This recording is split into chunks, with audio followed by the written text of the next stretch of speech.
Good afternoon, Year 11. This is Mr. Hopkins Burke here with the GCSE History Predicted Paper Walkthrough, Day 1 of 7. This is for Paper 2, so for the American West and Elizabeth. I hope you're enjoying the scorching weather today, but you're also making time to revise all of your subjects, including history.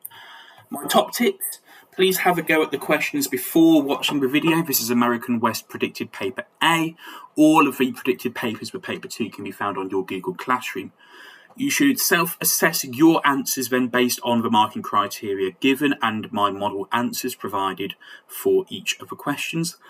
There's not always one correct way of answering the questions. I've provided multiple correct answers, but other approaches may be valid, and if you're unsure, please ask your teacher or me by sending through your answers before Paper 2. We'll start with a consequences question, and here's a reminder as to how each consequence is marked. So each consequence question is marked out of 4. There's level 1 answers, which provide simple or generalized comment and generalized information about the topic with limited knowledge and understanding. That can get you up to 2 marks. And then for level 2, features of a period are analysed, so it's not just a simple comment, but there's analysis to explain the consequence, and this normally means linking to the wider West. A good way of doing this is to explain whether the consequence increases or decreases tension, and then specific information about the topic added to support the explanation. So it's not just generalised, it is specific, and it's good knowledge and understanding of the period. So the first question is explain one consequence of Little Crow's War, and in order to understand the consequences of Little Crow's War, we need to understand what Little Crow's War actually is. This is the first of 3 examples of conflict between indigenous peoples and white settlers in the 1860s, and it's all about the Dakota Sioux. So in the 1850s, they're forced onto reservations with poor land. They are promised an annuity which never arrives because they refuse to pay off their debts. Faced with a lack of money and poor land, Dakota bands leave the reservations to hunt, breaking the agreement they had signed. By August 1862, the crops had failed and there was no money to buy food because the Dakota bands were leaving the reservation to hunt. And this leads Little Crow to lead a raid on the Indian Agency warehouses in that month. They're successful, they take grain and they burn down the warehouses, and in total, during Little Crow's War, 600 settlers and US soldiers are killed. By October 1862, the Dakota Sioux were unsuccessful overall in their aims, and 2,000 had been captured, 400 placed on trial. Of the 400 placed on trial, 303 of the Dakota Sioux were sentenced to death. However, President Lincoln intervenes. Only 38 are executed because the president says only those who are found guilty of serious crimes should be executed. The survivors are moved to Crow Creek Reservation. Poor quality reservation land here, and it's freezing. Nearly 400 starved to death in the next winter. So when we're looking at the story, we have our first 3 boxes, which are our causes. We then have our next 2 boxes, which are the events, and then the final 3, which can link to consequences, what happens as a result of a war. So our first key consequence you could write about is the military trials and executions that happen after a war. Here's an example of what that paragraph might look like. So I've divided the paragraph into 3 sections. So in bold, you have the identification of the consequence, which will get you into level 1. We then have our level 2 specific information, and then we have our level 2 analysis. So the consequence is explained. It's not just a simple comment, but we need to identify that consequence first. So this paragraph says one consequence of Little Crow's War was the punishment of Dakota Sioux warriors. By October 1862, around 2,000 Dakota Sioux had been captured and 400 were put on trial. Although only 38 of the 303 warriors sentenced to death were actually executed, this was the largest mass execution in US history. This increased tension as it showed the US government would respond very harshly to indigenous resistance, increasing fear and mistrust between indigenous peoples and the government. So we have our consequence identified. Warriors are punished. We have our knowledge and understanding in italics, and then the explanation of the consequence via analysis. second consequence we could write about then is the exile of the survivors. And just a reminder here, because it's only one consequence, you only have to write about one of these to get 4 out of 4. Please don't write about more than one consequence, you won't get any mark. One consequence of Little Crow's War was that the Dakota Sioux were forced off their lands. After the war, the surviving Dakota Sioux were moved to a Crow Creek reservation, which had poor land and little water. Nearly 400 Dakota Sioux died of starvation during their first winter. This increased tension as it showed how the US government responded harshly to resistance from indigenous peoples and led to future conflict, as many indigenous peoples lost trust in the US government after seeing the treatment of the Dakota Sioux. So yet again, another level 2 response here. We have a clear identification of consequence. We have good detail referencing the Crow Creek Reservation and a statistic, nearly 400 dying of starvation, and then a really well analysed consequence at the end. So that's how we do our first question. Our second question then is explain one consequence of the Oklahoma land rush, and we have 3 potential things we could write about here. So probably the most obvious one, which I'd expect 90% of you to write about, would be the increased white settlement. But you also have the increased loss of indigenous land, and you have increased disorder and conflict amongst settlers, which are also valid consequences you could write about. So we're going to take each of these one at a time. So let's start with increased white settlement. We're then going to look at loss of indigenous land, and then disorder and conflict. So here's what a consequence might look like. One consequence of the Oklahoma land rush was increased white settlement. Around 100,000 settlers gathered for the first land rush in 1889, settling 2 million acres between them. Furthermore, new settlements like Oklahoma City grew extremely quickly after a rush. This success led to further land rushes that increased settlement even more, like the Great Land Rush of 1893, when 8 million more acres were opened up, helping to fulfill Manifest Destiny. So this is a 4 out of 4 consequence, clear consequence identified, lots of good detail, numbers of settlers, number of acres settled, specific reference to a new settlement, and then the analysis of the consequence by linking to further white settlement after the initial rush. So that's a good 4 out of 4. Next one then is loss of indigenous land. So here's our consequence. One consequence of the Oklahoma land rush was the further loss of indigenous land. The Oklahoma Territory included the unassigned lands, which had originally been part of Indian Territory but no longer belonged to a particular tribe. The 1889 Indian Appropriations Act opened up the unassigned lands for settlement, with the land divided into 160-acre plots. This led to the destruction of indigenous ways of life as proportion of land owned by whites in the West increased, allowing the white settlers to fulfill Manifest Destiny and leading to the closure of a permanent Indian frontier in 1890. So the specifics here are the unassigned lands and how this gets opened up for settlement, which then leads to the Oklahoma land rush. And what's good about this paragraph is that analysis. It references both Manifest Destiny and the closure of a permanent Indian frontier. So it's analysing links to the wider West, which is really strong here. Our final paragraph we could write about is disorder and conflict. And again, a reminder, you only need to write about one of these for 4 out of 4. Please don't write about more than one consequence, because it's just showing the variety that you could be talking about. So one consequence of the Oklahoma land rush was increased disorder and conflict. During the 1889 land rush, around 100,000, excuse the typo there, 100,000 settlers raced to claim plots of land at the same time, creating confusion and arguments over ownership. Some settlers, known as Soonists, illegally entered the territory early to claim the best land before the official start of a rush. This caused disputes between settlers and made it difficult for officials to decide who legally owned different claims, creating problems with law and order. Make sure you don't get the Sooners, who are the ones in 1889 trying to get onto the land too soon, with the Boomers, who are the ones in the 1870s and early 1880s leading the illegal raids onto the unassigned lands, which forces the government to open up the unassigned lands for white settlement. So you've got 3 potential answers there. Hopefully you wrote something similar in your consequence. So that brings it into the consequences. Let's have a look now at narrative accounts. So you get 3 levels for narrative accounts, not 2. And you're really looking at that top level, 6 to 8 marks. So for level 3, you need to organise material into a clear sequence of events leading to an outcome. So your outcome is probably going to be either they all lived happily ever after or they all died miserably. Depends what you're writing about on your narrative.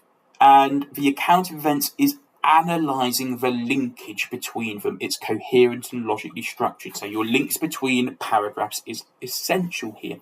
We're going to look at that in detail. And then accurate and relevant information included to show good knowledge and understanding of key features or characteristics of the events. And key feature for GCSE history on these longer questions, you need to address 3 or more aspects of content. You can't get more than 5 out of 8 on a narrative if you've only got 2 parts of your narrative. You need 3 parts, a beginning, a middle, and an end. So here's one I've included on predictor paper A. I'd expect the Wounded Knee Massacre to come up in some context, possibly a narrative, but more likely perhaps to be a consequence question. But you need to think about what you'd include here for 3 paragraphs. So here's the wider narrative of the Wounded Knee Massacre.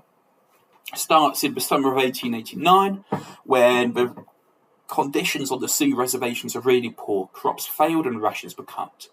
This led to a vision by a chief called Wavoka, where if the indigenous peoples danced the ghost dance across the reservations, the buffalo would return, the dead indigenous people would return, and the white Americans would be swept away.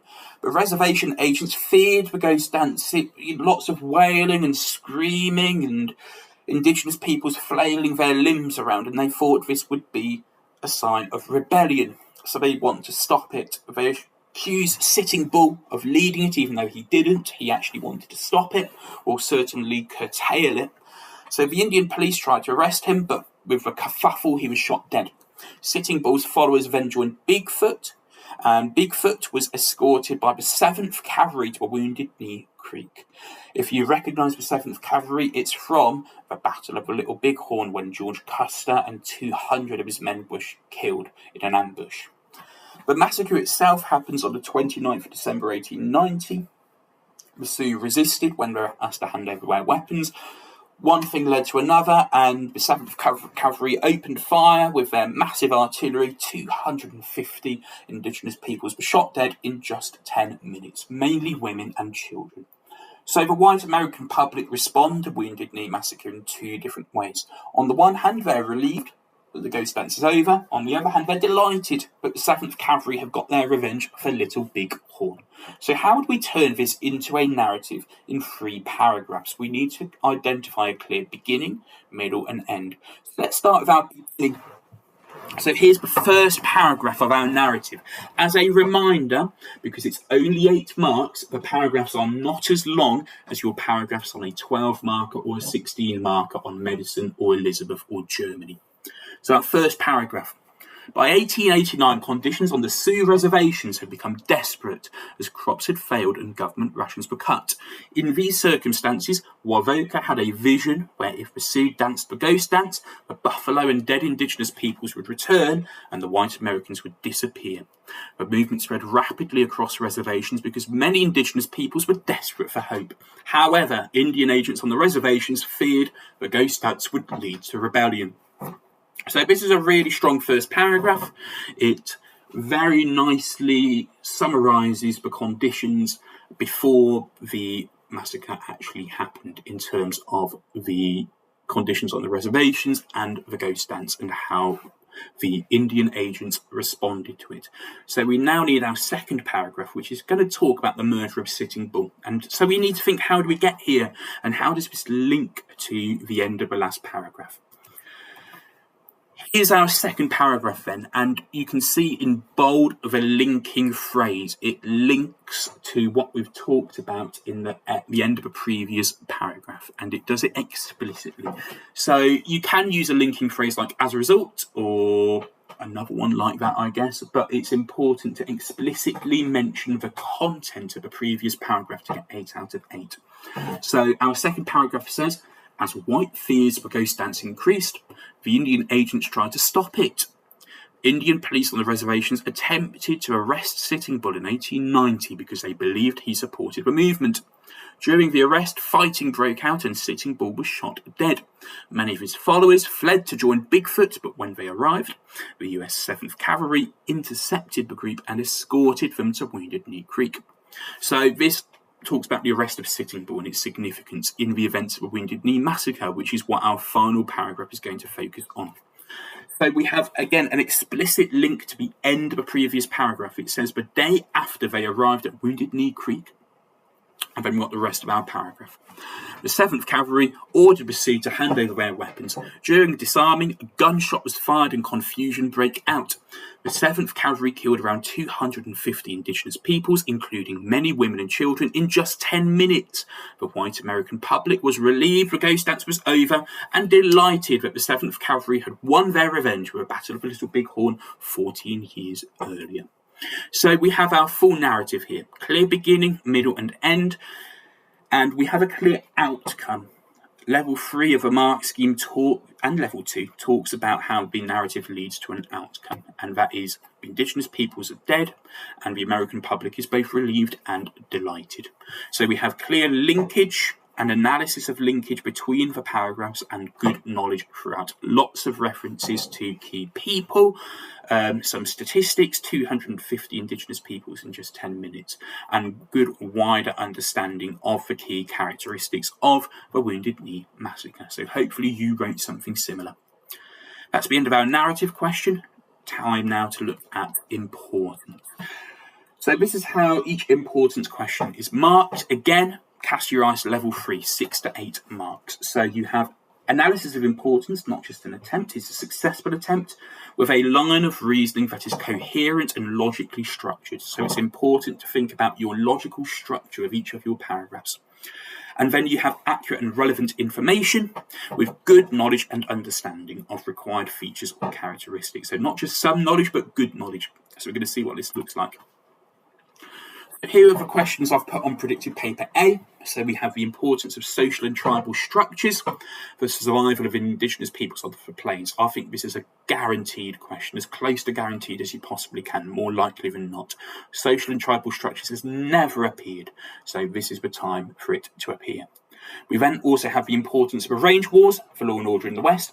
Slightly less likely to appear because we've had a narrative account on later law and order, but range wars is a potential opening here. And then the importance of the Fort Laramie Treaty, the first Fort Laramie Treaty for relations between the US government and the indigenous peoples of the plains. Again, a banker, not guaranteed to be an importance question, could be a consequences question, but again, the first Fort Laramie Treaty has never appeared. So it's definitely worth revising. So because it says explain 2, you do 2 from a choice of 3, and you need 2 paragraphs, 2 reasons for importance on. Let's start with social and tribal structures then. So you only need 2 paragraphs, but I think there are at least 4 things you could write about.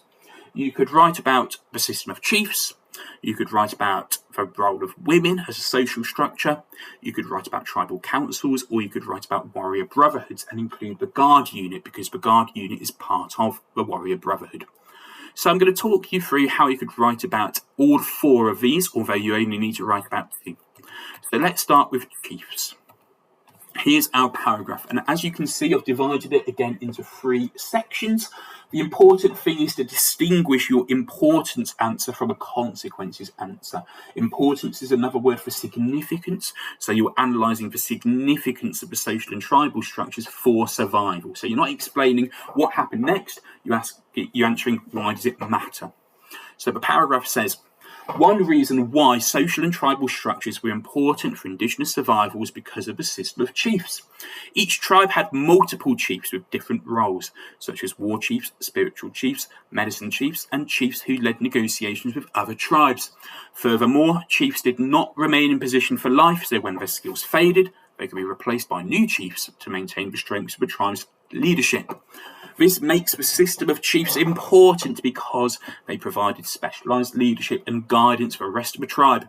Without the system of chiefs, tribes would have struggled to make important decisions about hunting, movement and negotiations, making survival more difficult. Look at the last 4 words of that paragraph.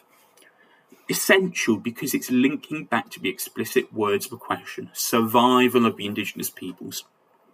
So you've got two good facts about chiefs and a really good analysis of importance using that key word, which I always urge you to use when analysing importance, without the best way to explain why something matters, why it's important, is to imagine what the other thing would be like without it. So how would survival be different without the social and tribal structures? So that's on chiefs. Our next paragraph is on warrior brotherhoods. Here's our paragraph. Another reason why social and tribal structures are important for indigenous survival is because of the role of warrior brotherhoods. Warrior brotherhoods were made up of young men chosen for their skill in fighting. They were taught their values and traditions of a tribe. The Guard unit, as part of the warrior brotherhood, organised the annual buffalo hunt and helped protect weaker members of the tribe. This makes warrior brotherhoods important because they trained skilled fighters to defend the tribe who knew what they were fighting for and helped provide food and resources for survival. Without warrior brotherhoods, tribes would have been less protected from enemies and less organised during hunts, making survival more difficult. So again, clear reason for importance, good facts, and then a clear analysis of importance using that keyword without. We then have women. So one reason why social and tribal structures are important was because of the role of women. Women were vital to survival because they processed the buffalo, turning each part into a resource the tribe needed to survive. They would also make clothing, prepare food, and care for families. This makes women important because they ensured the tribe had food and essential supplies needed for survival in the harsh plains environment. Without women, tribes would have struggled to maintain daily life and make full use of the buffalo, making survival more difficult. So it's slightly shorter, but does everything it needs to do. Got two key facts about women and a great analysis of importance. And then finally for this question, the tribal council. So, one reason why social and tribal structures were important for indigenous survival was because of the tribal council. Tribal councils were made up of band chiefs and elders, and they made important, typo, decisions about war, peace, and negotiations with other tribes. Decisions in the council had to be unanimous, meaning everyone had to agree before action was taken. This makes the tribal council important because it allowed tribes to make careful decisions that protected the tribe and maintained unity between different bands. Without tribal councils, tribes would have been less organised and more divided, making it harder to respond to dangers and survive on the plains. So again, reason for importance, tribal council, couple of good facts, analysis of importance. So that's how we do our first importance question. Any two of those 4 paragraphs would get you 8 out of 8. Next question is the importance of arranged wars for law and order. So of our 3 key events in later Law and Order, we can only write about 2, because the OK Corral is not a range war, it is a gunfight. So you've got Billy the Kid and the Lincoln County War and the WSGA and the Johnson County War. There's lots of things you could talk about. I'm only going to talk about 2, but there are many other things you could include. The important thing I would argue here is not to write about each war separately, but to integrate evidence from both of the range wars within thematic paragraphs to get 8 out of 8. You could probably get 5, maybe 6 out of 8 by writing about each war separately, but it's essential to take a thematic approach to analyse reasons for importance. Doing a narrative war-by-war approach is not going to get you access to the top marks. So, our first reason is about exposing corruption. So, what you can see here in this model paragraph is I've used a piece of evidence from the Lincoln County War and then a piece of evidence from the Johnson County War, both relevant to the reason for importance. So one reason why the range wars were important for law and order was because they exposed corruption in the legal system. After the Lincoln County War, Lawrence Murphy, who controlled the local politicians, newspapers and sheriff, was found not guilty for the murder of John Tunstall, but Billy the Kid, who fought for Tunstall, was found guilty for the murder of Sheriff Brady. Similarly, in the Johnson County War, none of the WSGA were convicted at trial because they spent $100,000 on lawyers which the authorities could not match. This makes the range wars important because they revealed that wealthy and powerful groups could manipulate the legal system and avoid punishment. Without the range wars, the problems of corruption and unfair law enforcement in the West would have been less visible to Americans. So, In this case, the reason for importance is about what it reveals, what it exposes. It exposes the corruption in both cases and how the rich and powerful could manipulate the legal system to avoid punishment. So both Murphy, whose control of local government and local law and order allowed him to escape punishment, and the WSGA outspending the authorities to avoid punishment in the Johnson County War. Our second reason then is because the range wars show how different groups used violence to protect their interests. So here is our paragraph, again with a specific example from each range war. One reason why the range wars were important for law and order was because they showed how different groups used violence to protect their interests. In the Lincoln County War, Billy the Kid and the regulators carried out revenge attacks after the murder of John Tunstall, while Murphy supporters fought back, leading to around 30 deaths. In the Johnson County War, the WSGA hired armed gunfighters and created a death list of suspected rustlers in order to protect their cattle, businesses and land. This makes the range wars important because they demonstrated that many groups in the West relied on violence rather than the legal system to settle disputes. Without the range wars, it would be less clear how weak law enforcement often was in dealing with conflict between powerful groups in the West. So again, got a key fact for the Lincoln County War, key fact for the Johnson County War, and then analysis of importance. How the groups are relying on violence rather than the legal system. And without the range wars, that the weakness of the law enforcement would not be exposed. And then finally, another bunker of a question, highly likely to come up. The importance of the Fort Larrabee Treaty 1851 for relations between the US government and the indigenous peoples of the plains. So I've come up with 3 things you could write about. Again, you only need to talk about 2. Don't write about more than 2. It's not going to help you get any more marks. So our first key reason for importance, because the treaty misunderstood indigenous society and beliefs. Secondly, because the treaty increased dependence on the US government. And then finally, because the treaty helped white migration to continue. With this third reason, it's really important though that we focus our analysis of importance on relations and that we don't just talk about white migration. So our first paragraph we could write about how the treaty misunderstood indigenous society and beliefs. So one reason why the Fort Larrabee Treaty was important was because it showed that the government misunderstood indigenous society and beliefs. The treaty created fixed areas of territory for different tribes and expected chiefs to control all members of their tribe. However, many tribes shared hunting lands and warrior brotherhoods did not have to obey decisions made by chiefs or tribal councils. This makes the treaty important because it created tension and misunderstanding about land ownership and tribal authority between the two sides from the beginning. Without the treaty, relations between the US government and indigenous peoples may have been less hostile. So this misunderstanding creates tension, it creates hostility that may not have been there had the treaty not gone ahead. The second reason for importance is increased dependence on the US government. So another reason why the Fort Larrabee Treaty was important was because it increased indigenous dependence on the government. In the treaty, the US government agreed to pay the indigenous peoples an annuity of $50,000 if they followed the treaty terms and remained within their agreed territories. The treaty also encouraged indigenous peoples to remain in fixed areas rather than moving freely across the plains to hunt buffalo. This makes the treaty important because it began a shift towards indigenous peoples relying more on government payments and support instead of their traditional nomadic lifestyle. Without the treaty, indigenous peoples would have remained more independent from the US government for longer. Now, if this was a consequence question, you could talk about because the indigenous peoples break the treaty, they didn't receive the annuity. But because it's an importance question, we just need to focus on how the annuity increases dependence on the government to follow the terms of the treaty. And then finally, this is the trickiest one to write about, how the treaty helps white migration continue.